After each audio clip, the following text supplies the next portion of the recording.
There's something you've probably noticed but never fully understood, and once you see it clearly, you won't be able to unsee it again, because in every environment, whether it's school, business, social media, or even everyday life, there are certain people who seem to keep winning no matter what, even when they're not the smartest, not the most talented, and sometimes not even the most hardworking. And what makes it more frustrating is that you can clearly see others who are more capable, more skilled, more deserving. Yet somehow they stay invisible while these people keep rising, getting opportunities, building influence, and shaping how others see them. And at some point you start asking yourself a simple question: what do they have that others don't? Because it's clearly not just talent, and it's definitely not luck. And the answer is uncomfortable, because it forces you to rethink how success actually works in the real world. And that answer is perception, because most people believe that success comes from what you do, but in reality, a huge part of success comes from how what you do is perceived by others.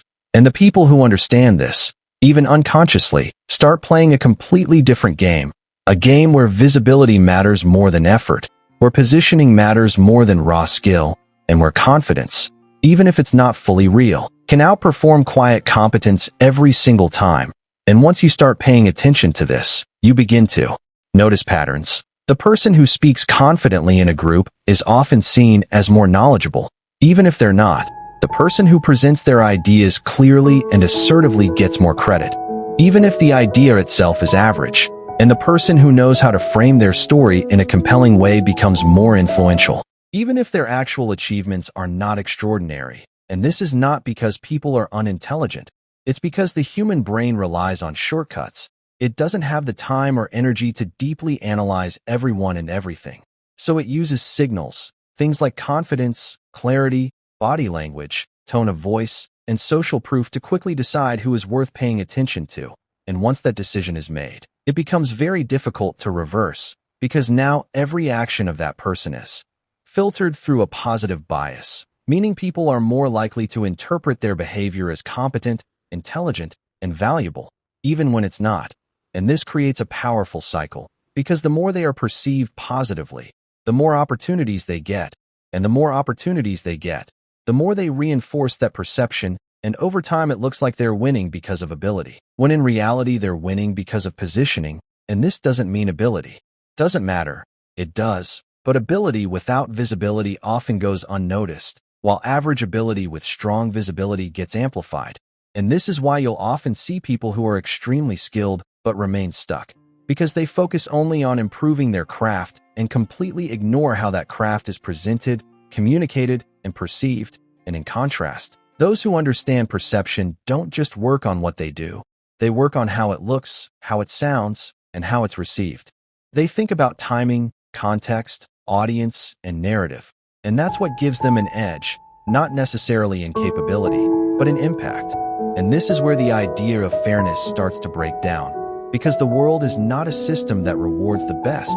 It's a system that rewards the most visible, the most convincing, and the most strategically positioned.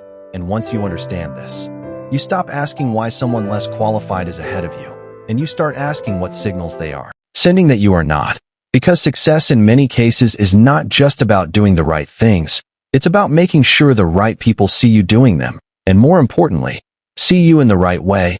And this is where many people struggle, because they believe that if their work is good enough, it will speak for itself. But in reality, work rarely speaks unless someone gives it a voice. And that voice is often built through communication, presence, and perception. And this is not about being fake. It's about being aware of how human psychology works, aware of how attention flows, and aware of how quickly impressions are formed and solidified. And once you become aware of this, you can start making small but powerful changes, like how you present your ideas, how you structure your communication, how you carry yourself in conversations, and how you make your work visible in the right environments. And these changes don't require you to become someone else. They require you to stop hiding the value you already have. Because in many cases, the difference between someone who is winning and someone who is overlooked is not the gap in skill. It's the gap in exposure. And the gap in exposure is often created by hesitation, by overthinking, by waiting until everything is perfect before putting it out, while others are putting out imperfect work, but doing it consistently, confidently, and visibly. And over time, that consistency builds recognition, and that recognition builds trust. And that trust builds opportunities. And once those opportunities start compounding, it looks like overnight success. But in reality, it's the result of understanding how perception works and using it intentionally. And this is why some people seem to move faster than others. Not because they are inherently better, but because they are better at making themselves seen, heard, and remembered. And this doesn't mean you need to become loud or aggressive. It means you need to become clear. In the end, the question is not whether attention will change you. It will. The real question is whether you are aware enough to decide how much of that change you're willing to accept, and whether you're in control of it, or it's in control of you. If this made you think differently, hit like so more people see it. Subscribe for more real, no-filter breakdowns like this. And drop a comment. I want to know your take on this.